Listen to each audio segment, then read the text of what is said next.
siapa yang membunuh Sayyidina Ali Ibnu Muljam. Pembunuh Sayyidina Ali itu orang ahli ibadah. Ibnu Muljam itu disebut qaimul lail, shaimun nahar, bahkan dikatakan orang yang hafal Al-Quran.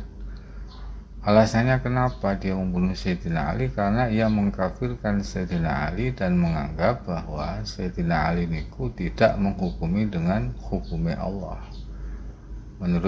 Menurut dia menerapkan wa man lam yahkum bima anzalallahu faulaika humul kafirun. Nah, ini kan kalimatu haqqin yuradu bihal batil. Menerapkan kalimah yang hak tapi tidak pada tempatnya, sehingga jadinya ya batil. Sama seperti halnya gerakan Wahabi itu juga berlumuran darah. Pada awal kemunculannya seperti yang disebutkan oleh Syekh Ahmad Zaini Dahlan, Mufti Syafi'iyah wonten Mekah niku. Yang mbake ngarang kitab niku Ad-Durarus Saniyah dan Tarikh Umara Ibaladil Haram. Niku menyebutkan banyak orang yang pada saat itu sedang sujud bahkan membaca Al-Quran itu dibunuh oleh orang-orang Wahabi itu karena dianggap kafir. Nah, Syekh Ahmad Zaini Dahlan ini saksi sejarah karena beliau hidup pada masa kemunculan gerakan Wahabi. Karena itu banyak ulama kontemporer, ulama sakmenika seperti Syekh Ahmad, Syekh Ali Jum'ah, Syekh Yusri Jabir nih, ulama-ulama besar di Mesir, Al-Azhar itu yang menyebut Wahabiyah itu sebagai Khawariju hadzal asri. Nah, Khawarij kontemporer, Khawarij era sekarang ini ya gerakan Wahabiyah itu. Dan menganggap Wahabiyah itu sebagai penggerak radikalisme, penggerak takfirisme, penggerak terorisme, itu gerakan ini. Nah, secara keilmuan ya perlu ditanyakan itu apa sebabnya kok bisa muncul gerakan seperti ini. Ini yang perlu kita pahami karena kan dilihat dari sudut pandang akademis keilmuan itu kan pasti ada satu titik pemicu sebelum menjadi ledakan dan tersebar ya seluruh dunia Islam ya, bahkan di dunia non muslim sekalipun terkena dampak.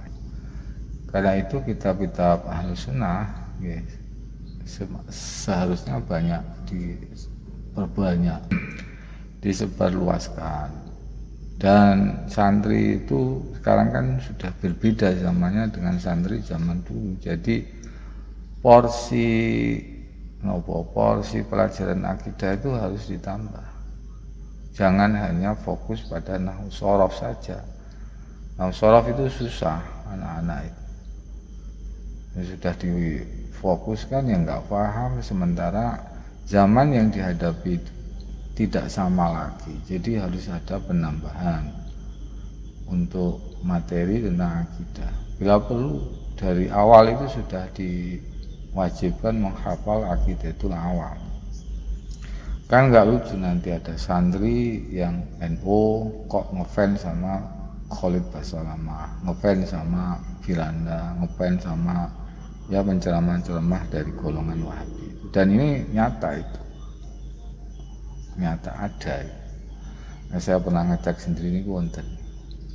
Akidah itu tidak boleh salah. Salah dalam akidah itu berarti nopo besar, musyrik dan kufur kan ada. Maka pangandikan Syekh Muhammad niku la ijtihada fil aqidah, tidak boleh ada ijtihad di dalam akidah. Kenapa demikian? Karena ijtihad itu didasarkan pada pemikiran akal manusia. Nah, bagaimana akal itu mampu beristihad sedangkan akal sendiri tidak paham objek yang mau dia istihadi itu di luar dari kemampuan akal manusia. Wong sing badhe istihadi niku napa? Zati Gusti Allah. Ya rusak teng mriku nanti. Nah, ketika akal itu tidak mampu memastikan kebenarannya, sedangkan dalam akidah itu tidak boleh salah, harus benar, ya maka tidak boleh masuk ke wilayah niku. Kayak pangandikanipun Imam Haramain, gurunya Imam Ghazali nggih niku wonten ijma di situ. Ajma'al muslimuna ala man'i taqdiri sifatin mustahatin fiha lillahi azza wa jalla la yutawassalu fiha ila qat'in bi aqlin aw sam'in. Di ulama sepakat melarang istihad dalam memahami sifat Gusti Allah yang tidak dapat dipastikan kebenarannya, tidak bisa ditentukan secara qat'i, ya, dengan akal maupun dengan dalil samai. Sandaran akal itu, kalau akal tidak paham itu dalil samai. Nah, ketika dalil samainya itu enggak ada dan akal sendiri gak paham sehingga tidak bisa memastikan kebenarannya, jangan masuk di wilayah itu. Maka ini kena semprit Kanjeng Nabi ini. Pangandikane Kanjeng Nabi, tafakkaru fi khalqillahi wa la tafakkaru fi dzatihi fatahliku. Jangan kamu itu kalau mau bertafakur di wilayah makhluknya Allah, makhlukipun Gusti Allah, jangan masuk tafakurnya itu pada zatipun Gusti Allah, maka akan rusak di situ.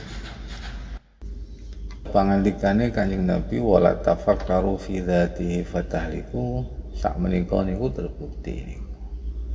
Jadi sumber kerusakan sosial, sumber kerusakan hubungan antar warga negara, bahkan antar negara niku karena melanggar wanti-wanti niki. Kerusakan awalnya dimulai dari kerusakan akidah, karena masuk nopo dalam wilayah tafakur ing dalam zati Gusti Allah. Kok bisa ngaten pripun sebabnya? Karena tiku nopo salah dalam memahami zatipun Gusti Allah, dan tidak boleh istihad di situ. Tapi kemudian meyakini itu yang benar dan mengkafirkan yang berbeda dengan dirinya. Nah, kan kemudian tertimbul banyak macam gesekan sosial, pembunuhan, terorisme dari ini di awalnya. Melanggar tidak boleh tafakur fi dzatillah. Konkrete napa contohnya nggih? Jika kita merujuk pada pangandika ulama salaf, kenapa kita tidak boleh bertafakur dalam zati Gusti Allah? Seharusnya terus sikap kita itu bagaimana? Maka jika merujuk pada manhaj salaf yang sebenarnya, bukan tasawuf, bukan salafi. Salaf itu kan hanya sebutan era, masa abad ke-1, ke-2, dan ke-3 Hijriah. Jadi yang berhak disebut salaf niku nggih orang-orang ulama-ulama yang hidup pada era niku. Kalau sekarang ya hanya tasawuf, mutasalif, ngaku-ngaku salaf. Manhaj salaf niku ngendikaken kalau sudah pada wilayah zati Gusti Allah, amanna billahi wa bima jaa'a anillahi ala muradillahi min ghairi takyifin wala tamtsilin wala ta'dil. Kita beriman kepada Allah, beriman dengan apa yang datang berasal dari Allah sesuai dengan kehendakipun Gusti Allah.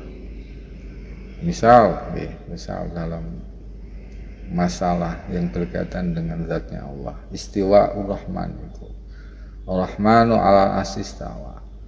Kita tidak pernah mengingkari, dan setiap muslim itu tidak adalah yang mengingkari adanya lafaz istiwa di dalam Al-Qur'an. Tidak mungkin. Nek celuk wong Islam niku nggih mboten mungkin mengingkari itu, karena itu ada dalam Al-Qur'an. Nah, sing diingkari nopo? Sing diingkari niku nggih niku wau ijtihad di dalam zati Gusti Allah. Ijtihad ketika mereka bertafakur dalam zati Gusti Allah. Bentuk ijtihadnya apa? Mereka mengatakan Allah itu jisim. Sehingga istiwa di situ dimaknai sebagai istiwaul jismi, bukan istiwaun ilahiyun. Nah, kalau manhaj salaf itu kan menolak keras penisbatan jisim pada Gusti Allah, karena niku mustahil Allah niku jisim. Jisim niku kan jasad toh. Jadi kalau kita itu kan jisim, kita tersusun dari anasir, unsur-unsur yang menyusun tubuh kita. Ada banyak unsur di situ, ada darah, ada tulang, ada daging, bahkan ada virus coronanya kan, banyak virus tengah itu. Nah kan mustahil niki diterapkan kepada zati Gusti Allah, mustahil. Dan maka kita Ahlus Sunnah manhaj salaf itu menolak keras seperti niki. Kenapa demikian niku? Karena tadi itu ketika Allah niku disebut sebagai jisim, maka nanti menyeret pada lawazimul jismi kepada Allah. Menyeret niku mungkin sifat-sifat yang pasti menetap pada jisim. Contohnya apa? Namanya jisim itu pasti mahdud. Jisim niku pasti mutahayyiz. Jisim itu pasti mahdud, dibatasi dengan ruang dan waktu. Dibatasi dengan jihad arah. Di atas, di bawah, di kanan, di kiri, di utara, di selatan, di barat, di timur. Juga jisim dibatasi dengan kuantitas tertentu, dengan sifat-sifat tertentu. Berapa dia tingginya, berapa pendeknya, berapa beratnya, apa warnanya. Semua ini kan mustahil jika diterapkan kepada Allah. Maka ya jelas tidak boleh disebut dengan jisim, karena nanti akan menyeret pada lawazimul jismiyah.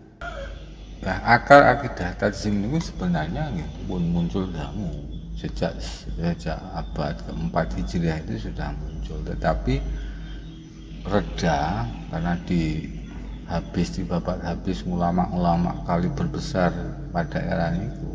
Muncul Imam Al-Baihaqi, ada Imam Al-Razi, ada ulama besar semua di situ sehingga habis. Nah, mulai muncul lagi itu abad ke-7 Hijriah, munculnya Ibnu Taimiyah, dan sampai sekarang ini yang lestari itu ya, akar akidah tajsim Wahabi itu muaranya kepada akidah tajsimnya Ibnu Taimiyah yang itu pada abad ke-7 Hijriah sampai sekarang.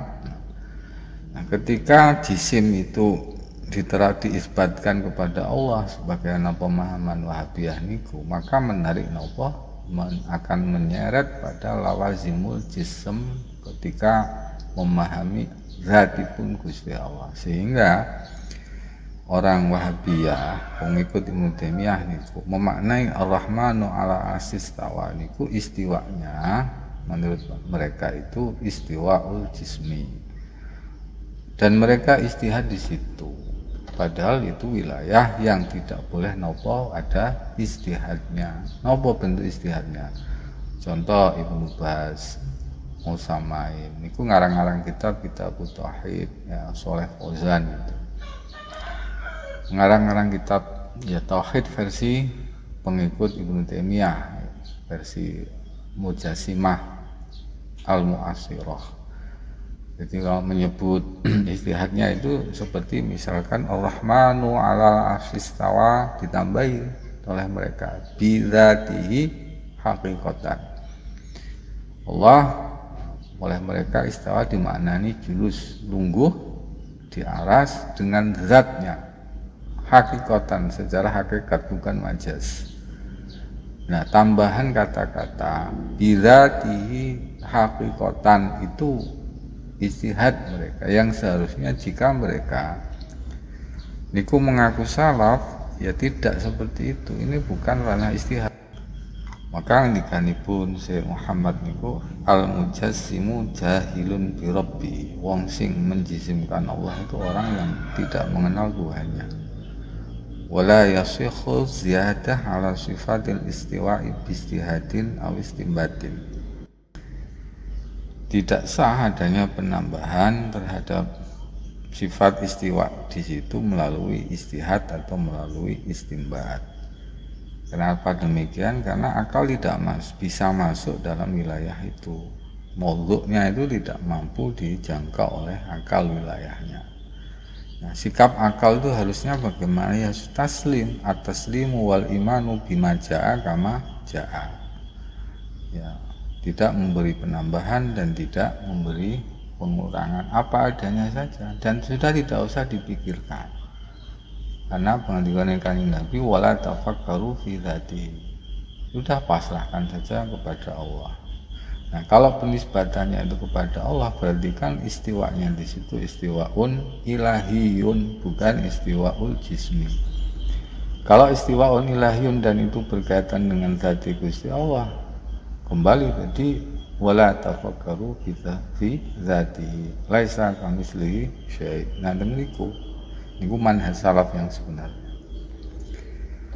Juga perlu dipahami, jika itu menggunakan manhaj salaf yang sebenarnya. Manhaj salaf itu kan mengikuti bahwa al-fi'lu idza nusiba lil haqqi tajarrada 'aniz zaman. Ya, penggawean itu jika dinisbatkan kepada Allah niku maka tajarrud, maka sepi dari zaman. Zaman, ruang, waktu dan ruang itu kan yang menciptakan Gusti Allah. Nah, bagaimana kemudian Allah sebagai Khalik pencipta zaman dan pencipta makan kemudian masuk ke dalam ruang dan waktu yang diciptakannya. Itu analoginya kan kaya dene wong nggawe lemari, tukang yang sudah membuat lemari, gudek lemari ini. Nah, bahasan selesai buat lemari, mlebu nang jero lemari ini. Nah, kurang penggawean. Maka ketika niku dinisbatkan kepada Allah, rambu-rambune nggih al-istiwa'ul ilahiyyu ghairu mukayyafin. An-nuzulul ilahiyyu ghairu mukayyafin. Dan tidak usah dipikirkan.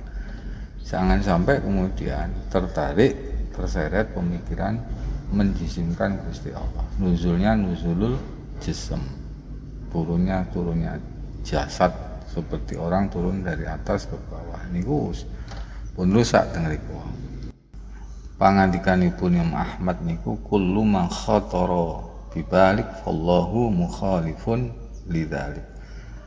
Setiap sesuatu yang terkerentek dalam hati kita, maka Allah itu berbeda dengan kerentekannya. Karena itu manhaj salaf niku menyerahkan dan tidak berpikir di situ.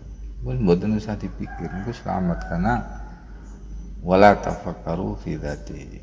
Sehingga ayat-ayat Gusti Allah, ayat Al-Qur'an yang berkaitan dengan zat, misalnya yadullahi fawqa aydihim. Jangan sampai kemudian kita maknainya kaitannya dengan jisim. Yadullah kemudian dianggap sebagai anggota badan, jawarih niku pun rusak di situ. Maka rusak di situ karena kita mengembalikan Allah kepada jisim niku berarti. Jadi ini bukan nopo al-jarihah al-maklumah yang ada pada manusia, termasuk asobing rahman, wasaqullah niku tidak boleh dimaknai sebagai jisim. Dan ayat misalnya yadullahi fawqa aydihim niku kan tidak dimaksudkan untuk menetapkan sifat-sifat yang berkaitan dengan sifatul jawarih. Bukan dimaksudkan Allah itu ikhbar, memberitahu kepada makhluk, kepada kita sebagai mukallaf untuk meyakini bahwa Allah itu memberi Allah itu punya jawarih, punya anggota badan, punya tangan dan sebagainya. Bukan seperti itu maksudnya. Jadi jangan memahami berdasarkan penunjukan zahirnya, tidak bisa dipahami secara tekstual. Tidak bisa dipahami secara tekstual, harus menggunakan konteksnya. Jadi memahaminya secara kontekstualnya. Nah, kalau kita memahami secara konteksnya, maka ada ayat itu ya harus dipahami sebelumnya.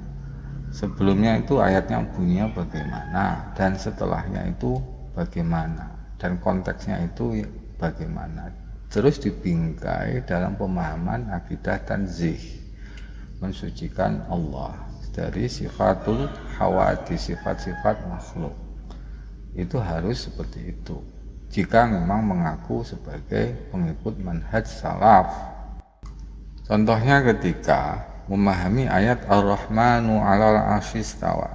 Jangan berhenti di situ supaya kehilangan konteks. Ya lihat ayat setelahnya kan. Ma ba'daha nopo rupane. pangandikane Allah, lahu ma fis samawati wa ma fil ardi wa ma bainaha wa ma tahtas tsara.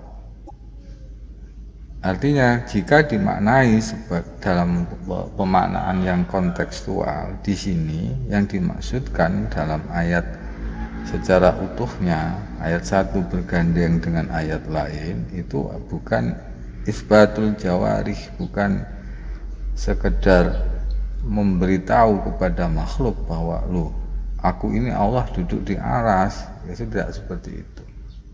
Itu berarti kan tekstual. Harus dilihat ayat setelahnya. Nah, ketika kita memahami berangkaian dengan ayat setelahnya, maka muncul pemahaman yang tanzih, membersihkan Allah dari sifat makhluk. Bentuknya apa? Ya isbatu ma yutarattabu ala sifatil istiwa'i minat tamalluki wa tasrif. Jadi menetapkan rangkaian makna dari sifat istiwa itu berupa apa? Tamalluk, bahwa Allah ini yang memiliki arasy, Allah ini yang mengatur alam semesta. Buktinya apa? Lahu ma fis samawati wa ma fil ard. Nah, itu kan rangkaiannya Allah memberitahu kepada manusia, kepada kita, ya, pengaturan Allah dan kepemilikan Allah. Alam semesta ini miliknya Gusti Allah. Jadi bukan sekedar ikhbar, menetapkan sifat istiwa yang dimaknai julus tadi. Jadi konteksnya harus utuh tentang itu. Jika maknai dalam secara kontekstual seperti itu, maka kita akan selamat, karena kita akan terbingkai pada tanzih, akidah tanzih, tidak terfokus pada tafakur ing dalam zati Gusti Allah. Piye Gusti Allah istiwanya, kan tidak seperti itu, karena kita sudah digandeng pada untuk memahami ayat setelahnya dengan pemaknaan yang nopo tidak terpisah-pisah. Contoh lain niku misale wonten surah Al-A'raf niku, inna rabbakumullahu alladzi khalaqas samawati wal arda fi sittati ayyamin tsumma istawa 'alal 'arsy. Nah, niku wonten pangandika istawa lagi di situ, istawa 'alal 'arsy. Tapi ya dilihat ayat setelahnya niku yughshil lailan nahara yatlubuhu hasitha wasyamsa wal qamara wan nujuma musakhkharatin bi amri. Nah, kalau ini tidak kita bisa, kita tidak preteli ya. Kan di sini kan setelah lafaz istawa al-'arsy itu ada lafaz yughshi, dan itu tidak dipisah dengan wawu ataf dan tidak dipisah dengan wawu istinaf, sehingga qadhiyahnya tataran maknanya itu akan membuahkan akidah tanzih. Apa itu? Qadiyatul khalqi wal ijad wa tasarrufi fi tadbiri umuril kaun. Jadi qadiyahnya seperti itu. Allah menciptakan, Allah mewujudkan, Allah mengatur seluruh urusan-urusan alam semesta. Yuhsyil lailan nahara, berarti kan Allah mengatur urusan alam semesta ini wau. Ada malam, ada siang, yuhsyil lailan nahara. Ada matahari, ada rembulan, ada bintang-bintang, seluruhnya itu diatur dan tunduk pada tadbirnya Gusti Allah. Jika tarik seret nih secara konteksnya di situ itu tanzih. Tidak kemudian ini loh fokusnya ke istawanya saja. Dan kemudian istawa itu sudah terfokus di situ, gegabah mengambil penyimpulan bahwa istawanya itu istiwa julus. Padahal selain tadi Allah itu bukan jisim ya. Ini konteks pemaknaan ayat tidak bisa dipahami terpisah.